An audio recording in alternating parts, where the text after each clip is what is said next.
Testing. Hello and welcome to Quilting with Lori. My name is Lori Dickman. Today is the final part of our sew along of the Snow Village quilt. This is the sample quilt that I had made previously, and it's here for you on the wall. And today we are finishing part 5. And my quilt that I have put together, you can see the center of it here. I've pieced it so far, and you'll get a better view of that here in a few minutes, but mine has all been scraps. I have simply gone shopping in my own stash and found fabrics that would work for this sew along. And I love the colors. I love the lavenders. I'm excited about it. Now, I have changed out some of the pattern. I never make a pattern the same way twice. So on the original pattern, it shows just 2 pine trees and I believe a total of 6 snowflakes. What I did for this quilt is I made 4 snowflakes and 4 pine trees. I didn't necessarily put my blocks with the houses in the same location as indicated on your pattern. And that's fine. This is your quilt. You do with it what you want. Maybe you've actually made some other types of blocks and not just the snowflakes and the pine trees. But I did teach the paper piece pine trees. I taught you the fusible snowflakes, and then of course we pieced all of the houses. So today I went ahead and just put the entire quilt together, and I simply laid it on the floor, and I'll show you some pictures here, but I laid it out on the floor and decided how I wanted them to be positioned. It's a 4 across, 4 down, so there's 16 blocks total. And then I sewed it together. Now I've brought it down here and I'm going to add the borders, and I'll be using lavenders again for my borders. It's an inside border and an outside border. And then I'm going to link a faux flange binding quilt tutorial. If you'd like to finish your quilt using a faux flange binding, which is what I have done here, then I encourage you to watch that. And so right now I'm going to grab my fabrics. I'm going to cut the lengths of the borders that I need based on the pattern. And if you are a member of my Block of the Month YouTube membership, or if you registered for this class on my website, you would have already received an email with this PDF of the instructions. I'm going to go ahead and get those strips of border fabrics cut and ready to go. I'm going to sew the shorter pieces on first and then the longer pieces. Once I have it sewn on here, I'm going to put it up on the wall so that you can see what it looks like. Then I'm going to teach you the Hot Fix application, where you can actually use your Hot Fix applicator and apply these beautiful crystals to the snowflakes, to the trees, and to the snow on your quilt. I've got my quilt up here on the wall for you. It's been pieced. I have only added the inside dark purple border and the outside lighter lavender border. I've not yet added the third border, which would be the outside dark purple. And the reason for that is I think that I might do the faux flange binding on this quilt also. And if I do, then I don't really want that excess small border out here. I want my faux flange binding to really pop with the 2 colors. I'll probably use this pink and the lavender, or maybe the lavender with the dark purple. We'll see. I'll have to play around with that.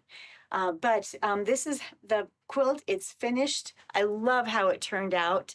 I'm not sure if you can see the sparkle of some of the fabric here. I think I'll bring you close so you can take a peek at that. And then I'm going to show you how to use your Hot Fix applicator to attach your jewels to the snow on your quilt. Now, keep in mind that you cannot do any of that Hot Fix application until after your quilt has been quilted, bound, and labeled. When it's completely ready, then you can go ahead and add the beautiful snow gems. But what I'll be doing is adding a few more snow gems to the quilt that's already finished so you can see how it's done. So here's just a quick close-up. I'm not sure if you're able to see this, but my lavender fabric has that beautiful glitter to it. And so that is my quilt. And now let's get to the tabletop and take a peek at how to do the Hot Fix applicator. I have set up my Hot Fix applicator here along with my little crystals and the tips that go on the machine here. It's called a Rhinestone Setter Hot Fix Applicator. There's a number of brands out there. I've given those of you who are part of this class, I've given you the link to that. And there's a number of them out there. You don't necessarily have to purchase this one. It comes with a stand. I do have it plugged in. It is hot. It's just like working with a hot glue gun. You must be very careful. If you have children, be very cautious that they don't get around you because this could certainly burn. So be very, very careful. My particular glue gun comes with a total of 4 crystal applicators and 3 of the stud, I think they're called, the stud applicators. And the crystal applicators have a little area in there that's kind of, it's concave there where you can actually sit the crystal. And there are different sizes. So this is a very large one here. This one is not quite as large. This one right here is quite small, and you'll have to look at yours and identify what you have. The stud applicators are flat. I've not actually used this with the stud applicators. I'm not sure how they work, but I can tell you about the crystal applicators.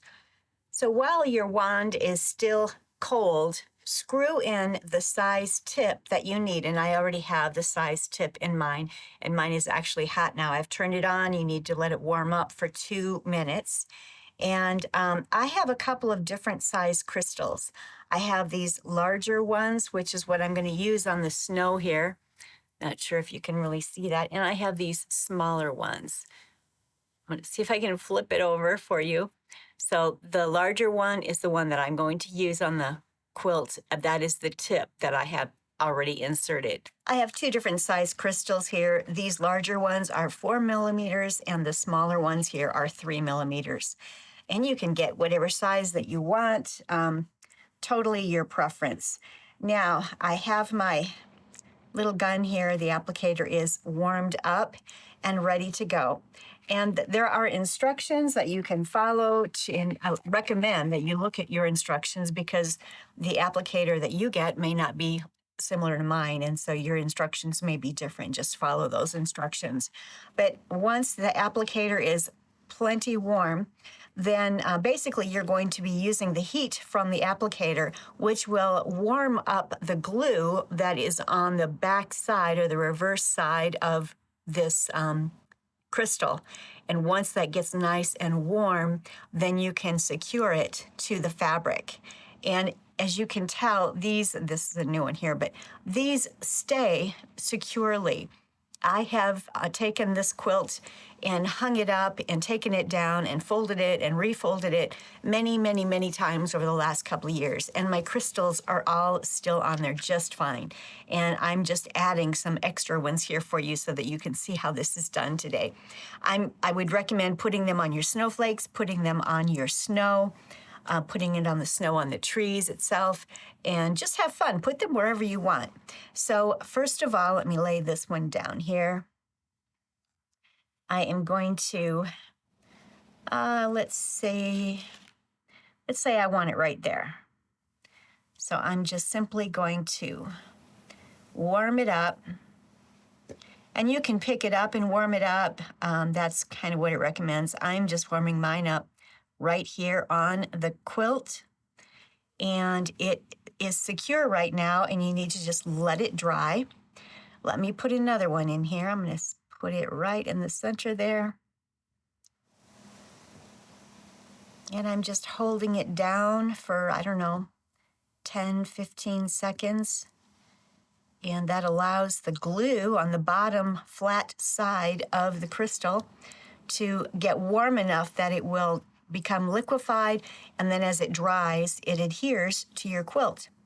So that's all there is to it. Again, be very, very careful about your applicators. Keep your children or grandchildren out of the way as you're working with this, or if you're using it with older children, teenagers, etc. Just be there to watch over. It's like a hot glue gun. It can be dangerous because the heat on these gun applicators can be quite hot. So as you're using your applicator, the Hot Fix applicator, just be careful if you do apply your crystals the same way that I did. I am actually just touching my fabric with the tip of that glue gun because what I'm doing is heating up the jewel as it's touching the fabric. And for me, that works beautifully. I have not had any issues at all with burning my fabric, but you want to test your glue applicator on a piece of fabric and just make sure that yours doesn't get any hotter than mine, or you could burn holes into your fabric. So be very careful,